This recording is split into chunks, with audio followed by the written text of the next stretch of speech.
Luke 6. Jesus is Lord of the Sabbath. One Sabbath, Jesus was going through the grain fields, and his disciples began to pick some heads of grain, rub them in their hands, and eat the kernels. I wonder what that tastes like. Some of the Pharisees asked, "Why are you doing what is unlawful on the Sabbath?" Jesus answered them, Have you never read what David did when he and his companions were hungry?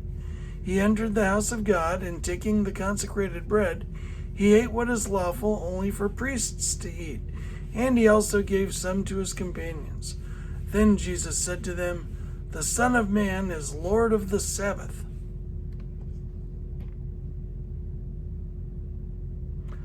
On another Sabbath, he went into the synagogue and was teaching, and a man was there whose right hand was shriveled. The Pharisees and teachers of the law were looking for a reason to accuse Jesus, so they watched him closely to see if he would heal on the Sabbath. But Jesus knew what they were thinking and said to the man with the shriveled hand, Get up and stand in front of everyone. So he got up and stood there. Then Jesus said to them, I ask you, which is lawful on the Sabbath, to do good or to do evil, to save life or to destroy it? He looked around at them all and then said to the man, Stretch out your hand. He did so, and his hand was completely restored. But the Pharisees and the teachers of the law were furious and began to discuss with one another what they might do to Jesus. The 12 Apostles. One of those days, Jesus went out to a mountainside to pray and spent the night praying to God. When morning came, he called his disciples to him and chose 12 of them, whom he also designated apostles. Simon, whom he named Peter, his brother Andrew, James, John, Philip, Bartholomew, Matthew, Thomas, James son of Alphaeus, Simon, who was called the Zealot, Judas son of James, and Judas Iscariot, who became a traitor. Blessings and woes. He went down with them and stood on a level place. A large crowd of his disciples was there, and a great number of people from all over Judea, from Jerusalem, and from the coastal region around Tyre and Sidon, who had come to hear him and to be healed of their diseases. Those troubled by impure spirits were cured, and the people all tried to touch him, because power was coming from him and healing them all. Looking at his disciples, he said, Blessed are you who are poor, for yours is the kingdom of God. Blessed are you who hunger now, for you will be satisfied. Blessed are you who weep now, for you will laugh. Blessed are you when people hate you, when they exclude you and insult you, and reject your name as evil, because of the Son of Man. Rejoice in that day and leap for joy, because great is your reward in heaven. For that is how their ancestors treated the prophets. But woe to you who are rich, for you have already received your comfort. Woe to you who are well fed now, for you will go hungry. Woe to you who laugh now, for you will mourn and weep. Woe to you when everyone speaks well of you, for that is how their ancestors treated the false prophets. Love for enemies. But to you who are listening, I say, love your enemies. Do good to those who hate you. Bless those who curse you. Pray for those who mistreat you. If someone slaps you on the cheek, turn to them the other also. If someone takes your coat, do not withhold your shirt from them. Give to everyone who asks you, and if anyone takes what belongs to you, do not demand it back. Do to others as you would have them do to you. If you love those who love you, what credit is that to you? Even sinners love those who love them.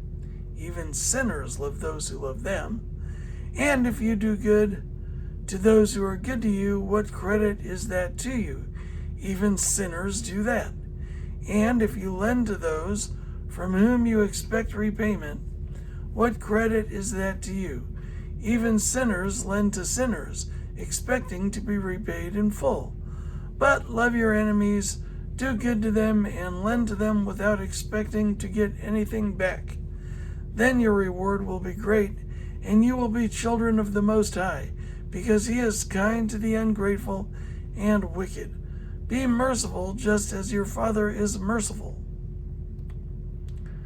Judging others. Do not judge, and you will not be judged. Do not condemn, and you will not be condemned. Forgive, and you will be forgiven. Give, and it will be given to you. A good measure, pressed down, shaken together, and running over, will be poured into your lap.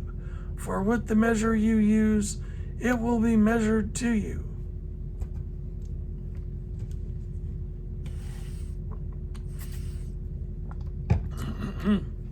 He also told them this parable. Can the blind lead the blind? Will they not both fall into a pit? The student is not above the teacher, but everyone who is fully trained will be like their teacher. Why do you look at the speck of sawdust in your brother's eye and pay no attention to the plank in your own eye? How can you say to your brother, "Brother, let me take the speck out of your eye," when you yourself fail to see the plank in your own eye? You hypocrite! First take the plank out of your eye, and then you will see clearly to remove the speck from your brother's eye. A tree and its fruit. No good tree bears bad fruit, nor does a bad tree bear good fruit. Each tree is recognized by its own fruit. People do not pick figs from thorn bushes or grapes from briars. A good man brings good things out of the good stored up in his heart. A good man brings good things out of the good stored up in his heart, and an evil man brings evil things out of the evil stored up in his heart. For the mouth speaks what the heart is full of. The wise and foolish builders. Why do you call me Lord, Lord, and do not do what I say? As for everyone who comes to me and hears my words and puts them into practice, I will show you what they are like. They are like a man building a house who dug down deep and laid the foundation on rock. When a flood came, the torrent struck that house but could not shake it because it was well built. But the one who hears my words and does not put them into practice is like a man who built a house on the ground without a foundation. The moment the torrent struck that house, it collapsed and its destruction was complete.